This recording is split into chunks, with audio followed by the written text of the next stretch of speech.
Oh, je fais ce geste. Oh, c'est incroyable. Comment allez-vous? Petit aparté, j'ai vu vos retours sur le thread d'horreur là. L'intro hyper courte vous a traumatisé. Je suis désolé. Je pensais vous rendre service, mais en fait, je vous ai infligé une plaie. Alors voilà, je profite de cette intro pour y mettre un petit pansement. Vous en faites pas, on va refaire des intros de 14 minutes, y a pas de problème. En parlant d'intro, nous sommes actuellement dans une intro. Aujourd'hui, nous allons parler. Ouah, c'est méta les vidéos de Squeezie 2021. Chaque. Aujourd'hui, on va parler d'un truc qui me révolte depuis tant d'années. Qui aimait premier degré les Teletubbies sans avoir peur? Qui levait la main?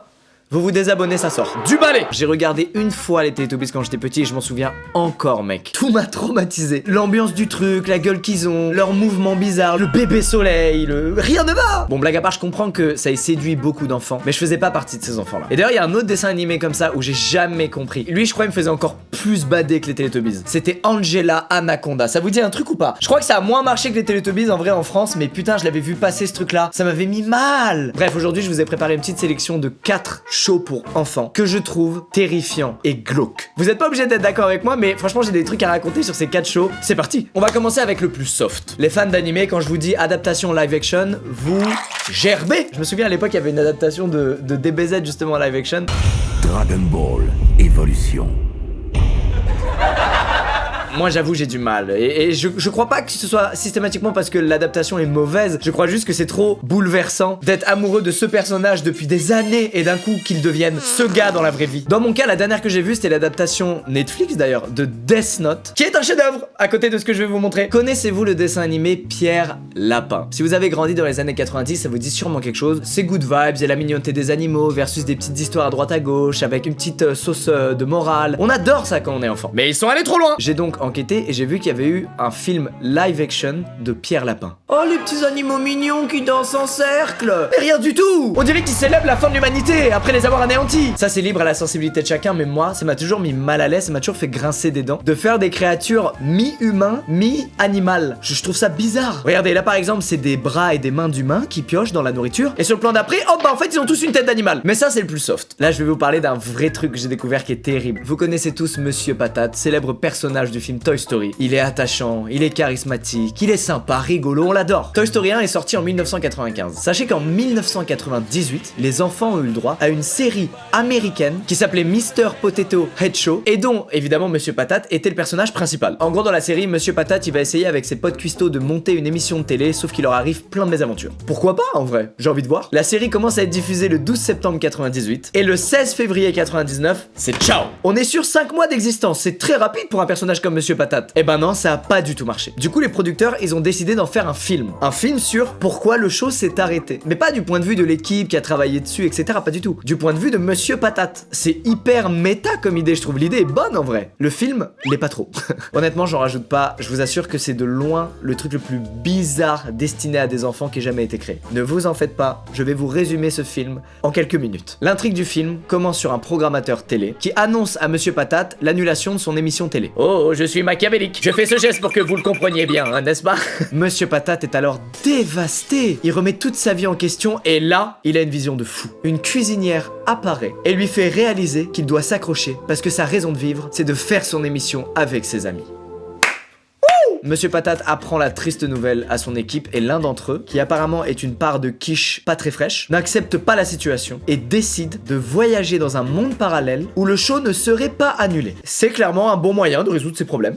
Aller dans une dimension où le problème n'a pas eu lieu. Alors qu'il ne se doute de rien, Monsieur Patate et son pote Jambon, qui est très mignon, j'ai beaucoup d'empathie pour ce jambon, je sais pas pourquoi, partent en road trip. Parallèlement, la part de quiche et son acolyte, parce que faut pas prendre de recul sur tout ce que je dis là, ils tombent dans un univers parallèle où juste les voix des personnages sont inversées et où tout le monde a une barbichette. Ça les gars, c'est une blague qui me fait rire premier degré. Les barbichettes les font flipper, ça me fait flipper aussi perso, c'est chum. Du coup, ils se cassent, sauf qu'ils arrivent dans un nouveau monde parallèle dans lequel Monsieur Patate est un monstre géant.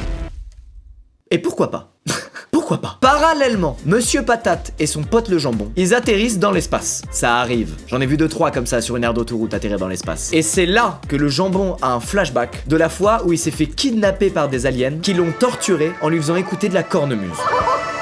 Il y a zéro vanne dans tout ce que je viens de dire, d'accord? C'est parfaitement ce qui se passe. Ils sont donc en panne dans l'espace parce que les scénaristes en ont rien à foutre, sauf que des aliens croisent leur route et ils décident de lancer un petit Google Meet. Comme ça, hop. Et au cours de ce Google Meet, ils vont juste clasher Monsieur Patate et Monsieur Jambon sur leur émission qui a été annulée. Et là, me demandez pas pourquoi, mais d'un coup, il y a une interlude musicale qui dure 10 minutes. Comme ça, gratos, en plein milieu de l'histoire. C'est infernal, regardez, il y a des saucisses qui chantent, il y a un putain de trognon de pomme qui fait du métal, il y a des poulets qui dansent. Bref, il y a un petit collectif de persos qui tentent d'avoir un Grammys en plein milieu des aventures de Monsieur Potato. À l'issue de cette interlude interminable, Monsieur Patate et son pote Jambon parlent à leur tableau de bord, et j'ai rien compris, mais apparemment ça les fait rentrer sur Terre. Bilan, pour résoudre vos problèmes dans la vie, soit vous les fuyez et vous changez de dimension, soit vous parlez à votre tableau de bord. On note tout ça. De retour sur Terre, Monsieur Patate a la révélation dont il avait besoin. Hey! Il comprend que c'est pas parce qu'il est plus diffusé en télé qu'il ne peut plus faire de contenu avec ses amis. Il rappelle donc toute son équipe pour monter un spectacle. Sauf qu'au même moment, les aliens sont à 2 doigts d'envahir la Terre, guidés par une plante fantôme. La même plante qu'ils ont fumée avant d'écrire le scénario, c'est sûr. Monsieur Patate et sa troupe sont donc en plein spectacle, devant un unique spectateur. Ça fait un peu mal au cœur, mais un petit imprévu les pousse à arrêter le spectacle. Les aliens sont en train de détruire la Terre, voilà. Mais qui refait surface? La cuisinière du début, mon pote. Elle existe réellement, elle est de retour, et elle botte le cul des aliens à l'aide de son monstre de compagnie, ce truc-là. La Terre est donc sauvée. Mais Monsieur Patate, il est un peu deg. Ah bah, son spectacle, il a bidé. Il a vraiment envie de retourner en télé, parce qu'en télé, ça marchait bien. Il retourne donc voir le directeur des programmes, qui a toujours ses mains en forme machiavélique, et au fil de la discussion, il s'avère qu'en fait, c'est un alien. I've been found out! Curse you, Mr. Potato Head! Quel twist, mec! Putain, c'est Inception! Et Monsieur Patate et sa troupe finissent par réussir à retourner à la télé. Et là, moi, je suis fatigué. Rien que vous résumer le film, ça m'a fatigué! Bref, merci Pixar d'avoir continué à faire de Monsieur Patate un personnage attachant et mignon. Parce que putain, ces épisodes-là, c'est vraiment le dark side de Monsieur Patate. Moi, il me fait peur carrément. Enfin bref, à l'issue de ce film, qui a bidé, Monsieur Potato n'a bel et bien jamais réapparu dans son show à la télévision. Mais voilà, je lui ai rendu hommage en vous racontant son petit spin-off. Vous penserez à moi quand on le verra dans le prochain Toy Story. Alors, troisième émission dont je veux vous parler. Oh putain, encore des têtes d'animaux sur des humains. Arrêtez! William Wegman est un photographe d'art renommé dans les années 60 pour mettre en scène des chiens dans des situations de la vie de tous les jours. Sympa. Entre temps, nous on s'est fait désensibiliser de tout ça parce que voilà, il y en a eu 1 milliard. Mais faire ça à l'époque, bien joué. Les photos de William étaient tellement appréciées que dans les années 90, les créateurs de Sesame Street, vous savez, les puppets ultra connus qui sont devenus des mèmes, vous les connaissez, c'est sûr, se sont dit que ce serait une bonne idée de faire une série live action de ces photographies. En gros, le but de la série, c'est d'apprendre l'alphabet en formant des lettres, puis en illustrant chaque lettre avec des mots qu'on représente à l'aide de braques de Weimar. Au-delà du fait qu'à 5 ans, ça m'aurait fait bader de voir un chien cuisiner comme un humain, la série est trop bizarre. Déjà, je pense à ces pauvres comédiens là qui voulaient jouer dans un Tarantino et au final ils ont le nez collé au dos d'un chien qui pue et ils doivent faire des trucs à l'aveugle avec leurs mains. Pff, quel enfer. Non mais regardez-moi ça, sérieux. Les mecs ils ont cru que c'était un sketch de Cyprien. Retirez-moi ces perruques, merde. Attendez, allez hop, je vous ai offert la lettre V, c'est pour moi. Les Américains ils avaient donc le Muppet Show très connu Sesame Street, dont la mascotte principale est Kermit. En Tchécoslovaquie, on avait un show équivalent dont la mascotte principale c'était lui.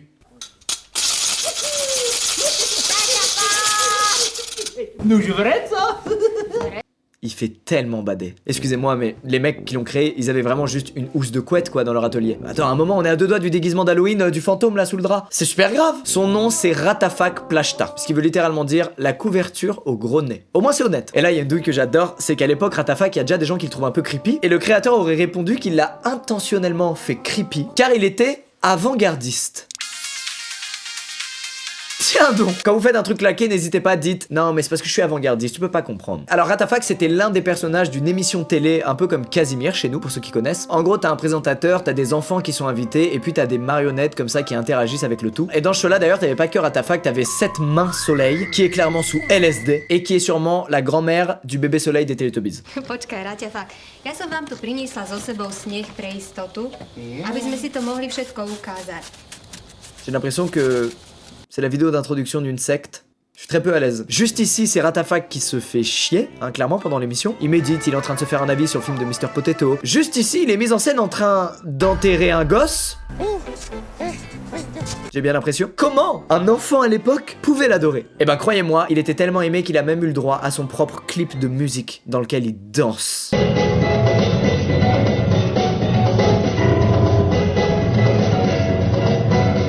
Je vois la tête du gars sous la couette, je la vois. On en rigole, mais sachez qu'en Tchécoslovaquie, c'était vraiment un personnage méga influent dans le monde des enfants. Et petite anecdote mignonne, en 2008, Ratafak il est allé devant la salle dans laquelle il y avait l'élection de Miss Univers avec une pancarte, les femmes sont toutes belles. Il est parfait! J'aimerais que cette vidéo dure 3 heures. Je prends trop de plaisir. J'adore les trucs destinés aux enfants, mais qui sont creepy. Et c'est le cas d'ailleurs de la deuxième mascotte dont j'aimerais vous parler dans cette vidéo, Fofao. Alors pareil, c'était le personnage principal d'une émission de télé dans les années 80 au Brésil, l'émission Balao Magico. Lui, il a fait essentiellement des musiques et elles ont eu un succès de fou. Alors qu'est-ce qui s'est passé avec lui? Eh ben écoutez, lui, il a été victime d'une rumeur méga glauque. Je vous l'ai dit, c'était une véritable icône, donc du coup, il y avait énormément de produits dérivés, de merch à son effigie. Et parmi ce merch, il y avait une poupée qui a fait scandale. À la fin des années 80, il y a des bruits de couloir qui disent qu'on pourrait trouver un couteau à l'intérieur d'un certain modèle de poupée de Fofao. Les parents évidemment s'inquiètent pour leurs enfants et ils décident naturellement de boycotter la poupée. C'est un truc qui est resté dans la mémoire des Brésiliens à tel point qu'en 2016, Fofao revient à la mode, mais pas en tant que mascotte mignonne qui fait des sons pour enfants, mais en tant que personnage creepy comme les Chucky, comme les Jason, bref, comme le sont toutes les égéries d'Halloween. Et en 2020, il y a carrément des Brésiliens qui font une vidéo dans laquelle ils font un unboxing de la fameuse poupée en question pour vérifier s'il y a bel et bien un couteau dedans ou pas. Ils veulent débunk la rumeur quoi. Et pour vous dire à quel point cette histoire avait fait du bruit à l'époque, la vidéo en question des youtubeurs a fait 11 millions de vues. C'est vraiment énorme, il y a vraiment un intérêt de fou pour cette légende urbaine. Je vous laisse découvrir du coup ce qui se passe. Tchan tchan tchan tchan tchan tchan. Caraca! Décevant, hein. Tout ce cinéma pour ça? Pour l'armature de la poupée? Très décevant. Voilà, j'ai adoré cette histoire et je trouve ça fou qu'un personnage mignon et culte des années 80 soit devenu une égérie du monde de l'horreur pour une rumeur qui date d'il y a 40 ans, je trouve ça incroyable. Et bah écoutez, c'est la fin de cette vidéo. Je trouvais ça cool de vous raconter tout ça. Et vous, est-ce qu'il y a des trucs que vous trouviez méga glauques qui vous faisaient peur quand vous étiez petit? On sait pas pourquoi, je me souviens pas de pourquoi j'avais peur de Teletubbies, je me souviens pas de pourquoi j'avais peur de Angela Anaconda, mais ce que je me souviens c'est que j'avais peur.